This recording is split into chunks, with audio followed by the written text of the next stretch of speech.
My name is Craig Picken. I'm an executive recruiter. More than a decade ago, I started my practice for one purpose: to use my experience as a former military aviator, business jet sales executive, and P&L leader to help aviation and aerospace companies and their executives be fast, adaptable, and strategic. I do these podcasts to inspire and inform, but more importantly, they are a focused platform to help business leaders grow. Welcome to the Aerospace Executive Podcast. So happy Sunday night. I'm sitting here in my Sunday attire, my handy dandy Pro Guides fishing t-shirt and my Texas Tech hat, 2 T's, in honor of the $2 trillion the Fed has pumped into the economy so far, soon to be 5, I think, by the time we're all said and done.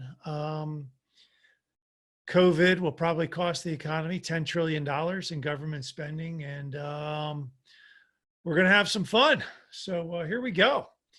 But no, look, I wanted to come on, really wanted to talk about something different, and it's grit. I was reading Angela Duckworth's book, about half of it, but it's really good, and it talks about grit, and I like where it comes. I like what she's talking about. It's grit is something that I look for when I'm talking to executives. I love to hear their stories. And, but here's what Angela was saying. Basically in her book, she was talking about in the early 90s, a couple years ago, however many, she was a recruiter, or she was working with West Point, the military academy. And the leaders of West Point couldn't figure out why you had these superstar kids, varsity athletes, A students, 1,600 SAT score kids who had spent the last 2 years driving, full force to get admission to the military academy at West Point. And then they get up there, and within a couple weeks, like a large number, a serious fraction, a large fraction of them would just quit. And it's like, wait a minute, time out. You spent all this time trying to get here. You've talked about how you wanted to be at West Point. You talked about, told all your parents and your teachers and everybody else you're going to West Point, and 2 weeks into it, you quit. And her job was to figure out why. But the interesting thing was, when I was in officer candidate school in the Navy, naval aviation, naval aviators go through officer candidate school. We were all trained by Marine Corps drill instructors. And we saw the same thing at OCS. We saw, 100 bright-eyed, bushy-tailed candidates show up.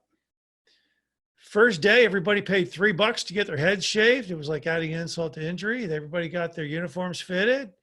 Everybody got screamed at by a drill instructor.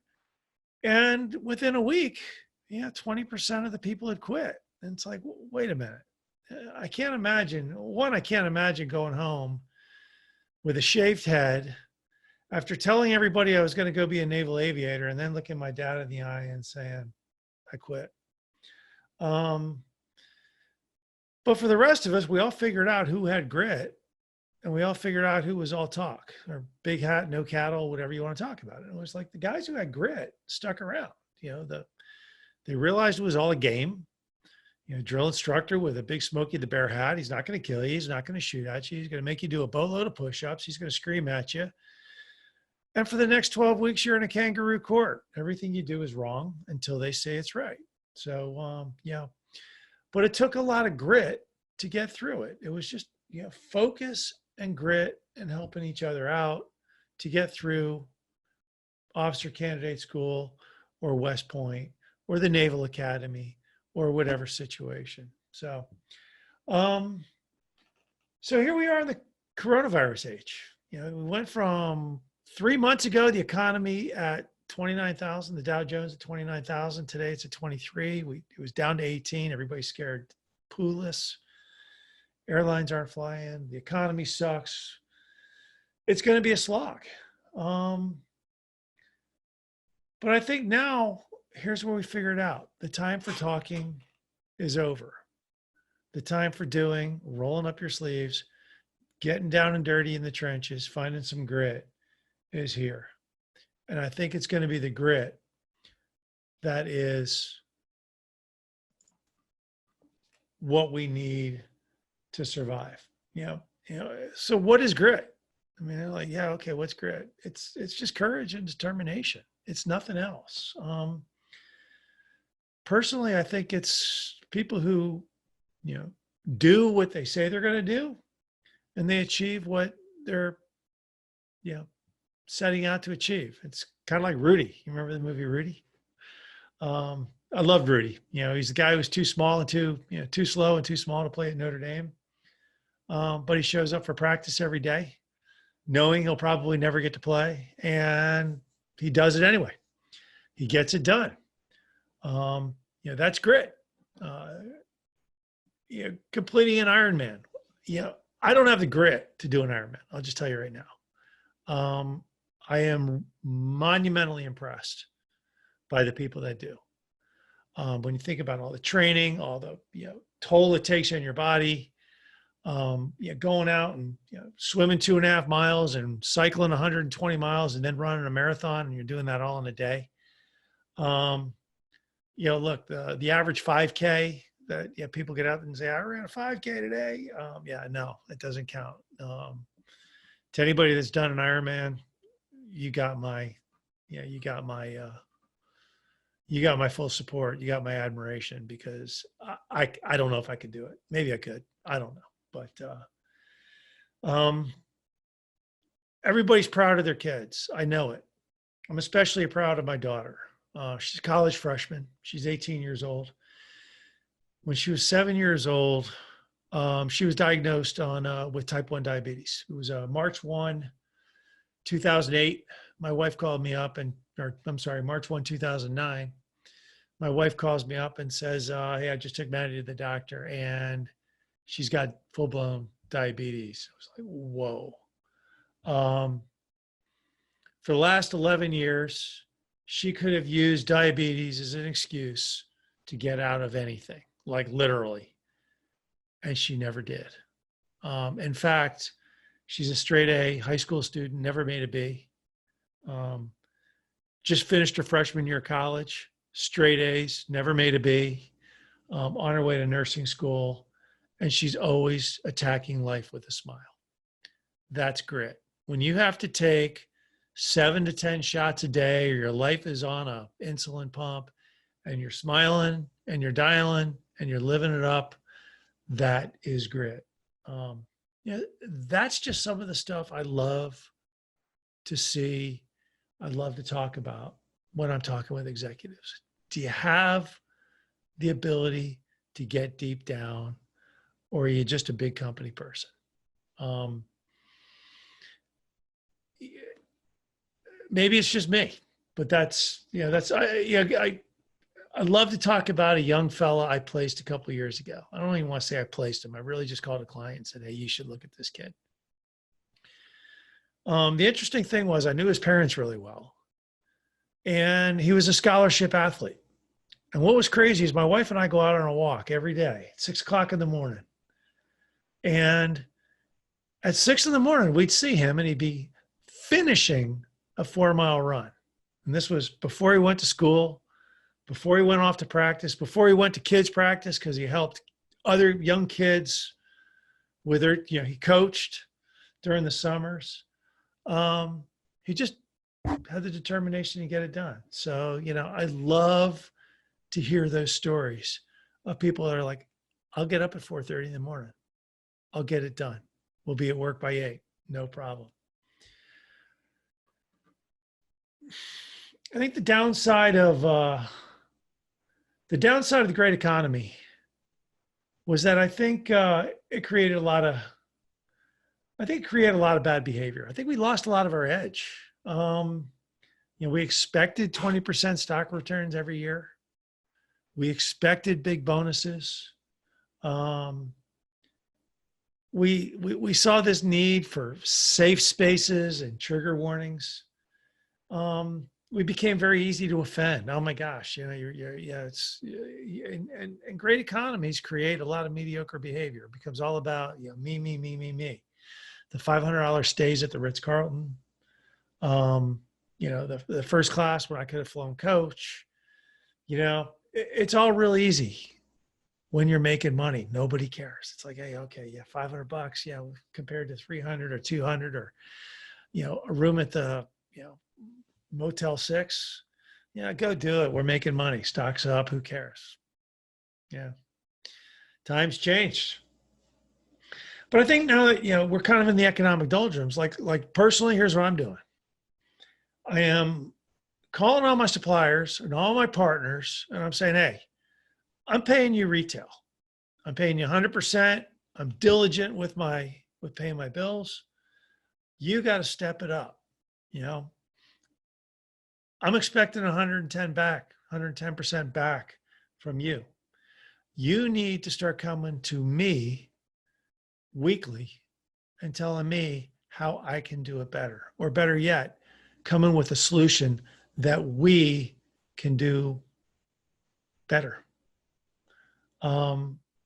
Once again, great economy. Dollars ain't easy to come by. Not that they ever were, but that's the stuff that we should be expecting. I just prefer people come to me with ideas, because if I'm paying them, I guarantee you right now, I'm out looking for better, faster, cheaper, more value. It's just the way it's going to be. And then I think a lot of people are going to have to reinvent themselves. If I took away your IBM, GE, Boeing, Gulfstream business card, could you survive in a small company, or could you go off on your own?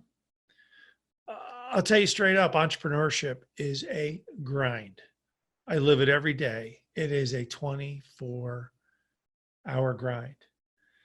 And I've seen a lot of big company people flail in small companies. There's nowhere to hide. You're taking out the trash. You're expected to do more. You're never going to have the resources you feel you need. It just takes a lot of grit to get it done. There are days where I cannot stand being an entrepreneur. I I look at my competition. I go, God, they have it so easy. But then I look back and I go, but it's me. I'm doing it, but it's a grind, and it takes grit. And you got to get up every day and go, kids' tuition needs to get paid. So there you go. But I also think about where there's chaos, there's a lot of opportunity. My brother quit his job 2 years ago. I'm really proud of my brother. If you ever watch Brett Baer on Fox News, my brother gave him his first job and taught him how to be a great young news reporter. He's done that with numerous other news reporters and journalists. And one day he just woke up. He woke up. He was in a crappy job, and he realized he was spinning his wheels, and he realized he was just collecting a paycheck, and he was in a funk, and it wasn't going to get any better. So he quit. Calls me up one day and says, I quit. I got nothing on the back end, but here we go. So he started a business. Scared the hell out of him. 2 years ago, he quits. I just talked to him tonight. He's pretty good. He's not making a fortune yet, but he's well on his way, and he's good, and he's happy. He found the opportunity amidst the chaos. Some of you guys have been realizing that your job sucks. You're just not in a good job. Now's the perfect time to start networking, and I'll tell you why. Because the amount of restructuring that is going to happen in the next 24 months in aerospace, aviation, just about every industry is going to be monumental. And if you're a smart person with smart ideas and you can show somebody how to make money or save money, and you can produce 5x your salary in value, you're going to be king. You're going to be king forever. And people, so it's a great time. If your job sucks and you've been feeling like, hey, I can't get anywhere, or your excuse is gone. Go find it. For you, for you guys that are running a business, do you have the team that's going to get through the other side? This, for the next 6, 12, 18 months, is going to be a slog. It's going to take courage. It's going to take determination. It's going to take a lot of hard work and rolling up your sleeves and getting dirty in the trenches and grinding it out and negotiating every rubber band and not giving on your price and doing everything you can to keep your business going. Do you have the team that's going to get you to the other side? Grit, I think it all comes down to grit. And when you talk about every successful entrepreneur and you talk about every successful business and how it was grown and what it's been grown upon, it's not PowerPoint and 6-page, memos as to why I need $3 million in CapEx. It's not, a whole bunch of bureaucratic bullshit over who gets the corner office or who gets to go to the offsites. It's about getting it done. And that's all it's going to be, is saying you're going to do it and doing it are two different things. You just got to do it. So anyway, hey, look, this is go get Angela Duckworth's book. I really liked it. There's a couple other great ones out there. Shoot me an email, Craig@northstaresg.com. Give me a call, 910-509-7129. I'll suggest a few to you. But I highly suggest you go get the book, Grit. So talk soon.